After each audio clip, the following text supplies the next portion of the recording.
You're going to see a very clean, straightforward way to cut out hoods. Great sequential order. First, click your blade and make sure it's sharp. Always do the corners first. Can't emphasize this enough. If you work to the corners, you're going to get wrinkles. If you set the corners up, and again, lots of videos on the Rapid Institute how to do this with the Belgian corner. I set it up there, pulled it nice and clean, wrapped it around, formed it. Then I'm going to cut flush to the base. I do corner number 2, set it up there, work to the corner number 3. Again, 4 corners on this particular hood. Sometimes there's more. So again, I set it up, cut it nice and clean, work to the 4th one, form it, cut it at the angle out. Once that's done, then the flat parts of the hood are super easy. So again, I run my finger there. Always run a finger to set it up nice and clean so it's 100% even on that edge. Here, using a plastic blade and angling the blade away from the edge so I get that slight overlap. So it looks like, I get full coverage without having to pick open the hood and wrap farther under. So again, I'm getting that quality without losing time. So again, I start at the corner, and here I'm going to work in one movement. So notice I start at the corner, again, angling my blade very far away. You're going to see that little sliver of extra material, angle my blade all the way up and working to the corner here, very straightforward.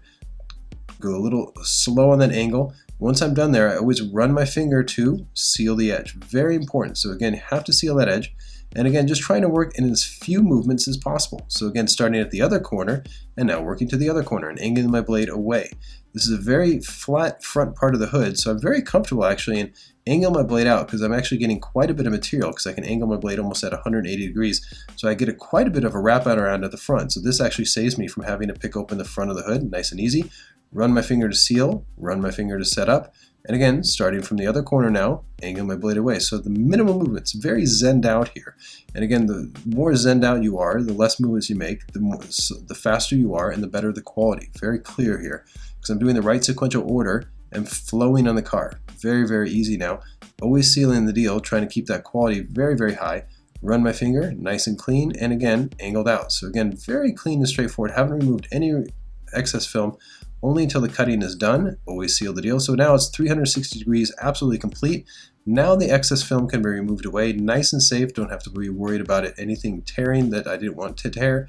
Again, pull away nice and even. Again, this immediately will go in the trash to keep a very good clean workspace. Again, always just trying to keep that professional space, really professional. Again, throwing that on the floor is a big problem. And then earlier here, I showed about how to set up these little vents here. Again, these aren't actual vents, they're kind of more cosmetic. And again, here I wrapped all the way underneath the hardware. So I'm going to show how, if you're particularly into this style, if you like to always wrap underneath the hardware super clean, what I'm doing here is there's 4 squares here, and I'm setting each one up with my finger first, and I'm cutting again with the side of my blade. And there's no reason to cut directly on the body here, just kind of setting up the cut. And what's critical here though, when I get the 3 sides cut, I pick it up and I pull to give it just enough tension to cut clean. Then I always make sure I seal the deal. So again, you don't want to cut sloppy here, because again, you never know, the client might pick this up. It's doubtful, but again, if you really want to wrap underneath the hardware, you can do it. But what I want to emphasize here is it's actually taking quite a bit of time. So it's very detailed cutting. It looks great, but again, once the hardware goes under, it's really, I don't see the point of actually taking all this time to make all these precise cuts and set it up here. Again, it looks kind of pretty and it may look good on Instagram, but again, Instagram's not paying my bills. What I want to do is kind of wrap clean and mean, because in 3 years, when the wrap comes off, I'm going to have to take that hardware off to pull off this film. Not super crazy about this method, but even though, I mean, it looks good, as I said, but for me, at the end run, this is actually not making me money, it's actually losing me money. So again, on the other side, I'm going to show how I prefer to do it, or how I prefer you to do it, because I think it just makes a little more time, a little more money, and actually saves quite a bit of time. So now that that's complete, again, we're going to now go to the other side. And earlier, ran that water-soluble pen to kind of outline it, put a little bit of knifeless tape in there. And now I'm just going to pull the knifeless tape out, nice and easy. So again, the knifeless tape will do the cutting for me. And again, just kind of tricky in this little spot, just kind of freeing the knifeless tape. I pull the string, nice and easy, comes off exactly the shape that I want.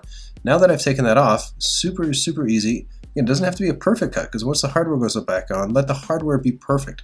So again, that for me saves a lot of time both during the install, but more importantly, saves a lot of time down the line. So again, for me, that's my preferred method. I think that gets the quality that you want, same as the other side, but again, speeds it up on many levels.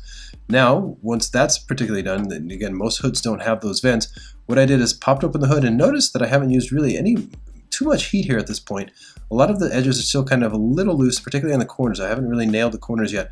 What I want to do is come back with heat and just kind of soften the corners and work away from the corners to avoid any kind of wrinkles.